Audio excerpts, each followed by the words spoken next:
आधार, bank से लेकर GST तक आज से बदल गए हैं कई नियम, जिसका आपकी जेब और आपके जीवन पर भी पड़ेगा सीधा असर। नमस्कार, न्यूज़ 18 का डिजिटल प्लेटफॉर्म देख रहे हैं आप और आपके साथ मैं हूं रितु सिंह।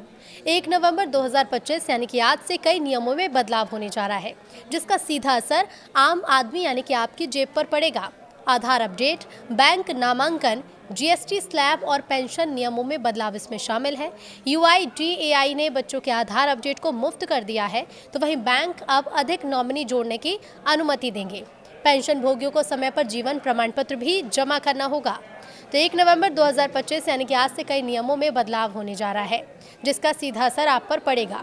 आधार अपडेट चार्ज और बैंक नॉमिनेशन में बदलाव से लेकर नए जीएसटी स्लैब और कार्ड फीस तक में बदलाव हो गए हैं। तो आइए जानते हैं कि आज से कौन से बड़े बड़े बदलाव हुए हैं, क्या क्या बदल रहा है।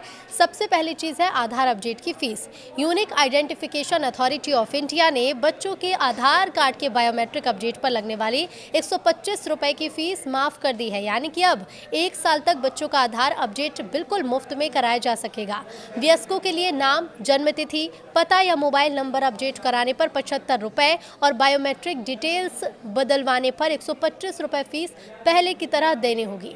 दूसरा बदलाव है बैंक के नए नॉमिनी नियम। 1 नवंबर यानी आज से बैंक ग्राहकों के लिए नॉमिनी से जुड़ा एक बड़ा बदलाव लागू होगा। अब एक अकाउंट, लॉकर या सेफ कस्टडी आइटम के लिए 4 लोगों तक को नॉमिनी बनाया जा सकता है। ये बदलाव परिवार के लिए आपात स्थिति में फंड तक आसान पहुंचाने और मालिकाना हक के झगड़े से बचाने के लिए किया गया है। साथ ही नॉमिनी जोड़ने या बदलने की प्रक्रिया भी अब पहले से काफ़ी आसान कर दी गई है। एसबीआई कार्ड से डिजिटल पेमेंट पर अब चार्ज लगेगा। आज से कार्ड यूजर्स को एक झटका लग सकता है। अब थर्ड पार्टी ऐप से एजुकेशन से जुड़े पेमेंट्स करने पर 1% फीस देनी होगी।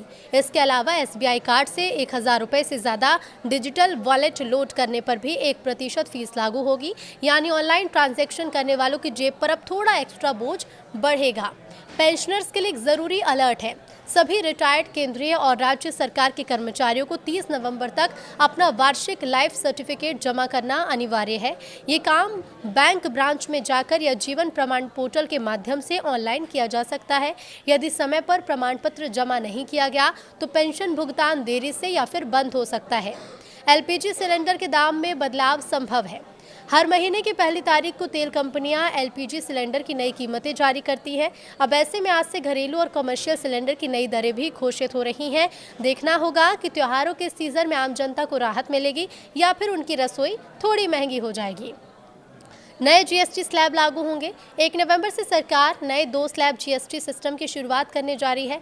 पुराने 5%, 12%, 18% और 28% वाले 4 स्लैब को खत्म कर दिया जा रहा है। अब कुछ खास वस्तुओं पर ही स्पेशल रेट लागू होगा, जबकि लग्जरी और सिन गुड्स पर 40% टैक्स देना होगा।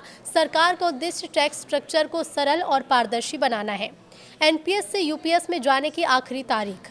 केंद्र सरकार के कर्मचारियों के लिए एक और ज़रूरी अपडेट है। जो कर्मचारी एनपीएस यानी नेशनल पेंशन स्कीम से यूपीएस यानी कि यूनिफाइड पेंशन स्कीम में स्विच करना चाहते हैं, उनके पास 30 नवंबर तक का समय है। इस बढ़ाई गई समय सीमा से कर्मचारियों को अपनी पेंशन योजना का पुनर्मूल्यांकन करने और सही ऑप्शन चुनने में मदद मिलेगी।